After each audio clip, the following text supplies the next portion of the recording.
For more on the global impact of tariffs, let's bring in former U.S. Secretary of State, former CIA director, and Fox News contributor Mike Pompeo. Mr. Secretary, welcome. Mike, great to be with you this afternoon. So on tariffs, some Democrats are calling them a slap in the face to some of our allies. Let's play it. Been anticipating the tariffs. A lot of large retailers, grocery stores, they didn't anticipate how big it was going to be. And so now this is major disruption for America's ports, the supply chain, and small businesses that are dependent on imports and exports. This is incredibly damaging to the economy, and honestly, it's a slap in the face to the global marketplace and to all of our allies as well. What's your assessment, Mr. Secretary? Oh, goodness. I don't listen to the Democrats much when it comes to economic policy. We all know what we were living through, right? We had massive inflation, huge trade deficits, huge American deficits, that is, our income far paled compared to the spending that the Democrats threw on us. So I don't pay much attention to that. You know, as for President Trump's tariffs, I hope that the objective is, in the same way that Mr. Musk described, I hope it's to get to zero tariffs, zero non-tariff barriers, no subsidies. Let's let the world compete. When that happens, much like Mike, I was a manufacturing guy before I came to Congress. I ran a machine shop in Wichita, Kansas for years and years. We were competitive, but it was hard because of some of the foreign practices, but we were good. We had the best workers in the world. And if we can get to no tariffs, no subsidies, no tariff barriers around the world, America will thrive. There'll be manufacturing jobs, and I hope that is what President Trump is trying to achieve. Senator Markwayne Mullin offered this take today. Let's play him. What the president is saying here is he's not wanting to start a trade war. He's simply wanting to even the playing field. Reciprocal tariffs isn't just about the tariffs, but it's also access to our economy. Final thought on this topic, Mr. Secretary. Do you expect deals to be cut soon? You know, it'll take a while. These deals, as Secretary Besson said, are complicated. They take months and months to work out. I hope in the meantime that we don't see a real slowdown in global trade because I think that'll hurt Americans, workers here in America in particular. So I hope we can manage our way through this and get there just as quickly as possible. And then one last thought, it is different as between different countries. I have no qualms about putting the pressure on the Chinese Communist Party. They have been ripping off the United States.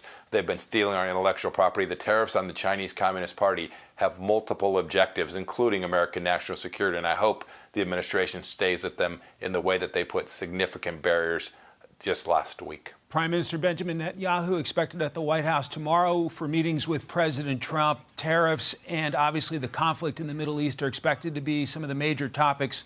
What do you anticipate, sir, as someone who's been in those kind of meetings before?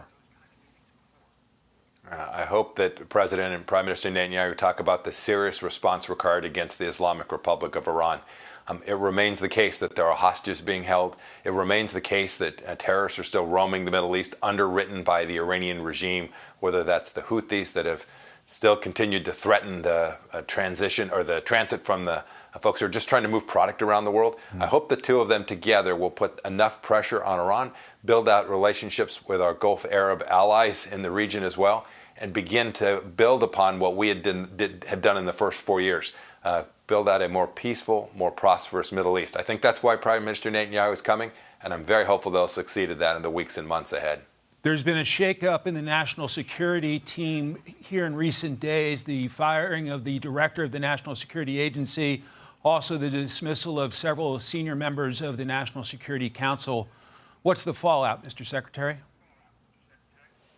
Well, look, I know a couple of the people who were let go. They were actually folks, one of whom worked for me at the State Department, was a good fellow, was deeply committed to President Trump and to America.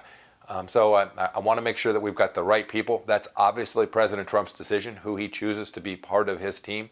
But I'm hopeful we're focused on the things that really matter, American national security, and not noise from the outside, not Twitter campaigns, not folks who may have alternative agendas to try and monetize their capacity to influence and shape. I hope we're focused on the things I know President Trump cares about. How do you make America safer? How do you build a team that continues to close our southern border?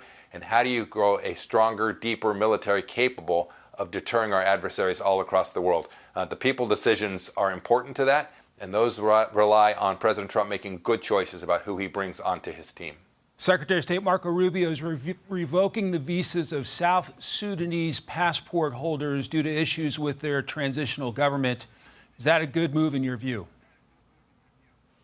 I think it's the right answer. It's a very complicated situation in South Sudan and Sudan and more broadly in Africa as well. I think Secretary Rubio understands the risk in that place, the fact that they're not willing to take back their own people who are here illegally, and we have to respond to that in a way that is serious and thoughtful, and I think Secretary Rubio is doing exactly that. Former Secretary of State Mike Pompeo, grateful for your time and your analysis today, sir. Mike, wonderful to be with you too. Bless you. Have a good one. Hey, it's Will Kane. Click here to subscribe to the Fox News channel on YouTube. It's the best way to get our latest interviews and highlights. And click to subscribe to the Will Kane podcast for full episodes right now.